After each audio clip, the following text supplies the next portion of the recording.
एक लड़का इंटरव्यू देने गया, तो जो इंटरव्यू ले रहा था वो टेबल किस तरफ बैठा था और लैपटॉप पे कुछ काम कर रहा। लड़का टेबल के उधर खड़ा था, डोर बंद किया, अंदर आया। सर, मैं आपकी कंपनी में सेल्समैन बनना चाहता। जो आदमी टेबल के उधर बैठा था, बेच सकते हो कुछ?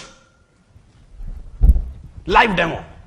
उसने बोला, सर आप क्या चाहते हैं, मैं आपको क्या बेचूं?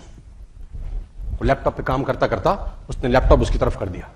सेल मी दिस लैपटॉप, ये लैपटॉप मुझे बेच के दिखाओ, बाहर से आओ बेच के दिखाओ।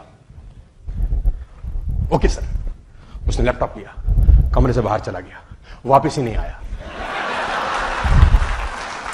अब वो मालिक फोन कर रहा है, भैया मेरा लैपटॉप, बड़ा इंपॉर्टेंट डॉक्यूमेंट है, शादी की तस्वीरें हैं, बच्चों का पहला जन्मदिन है। बोला कितने में लोगे? इसको बोलते हैं सेल्स।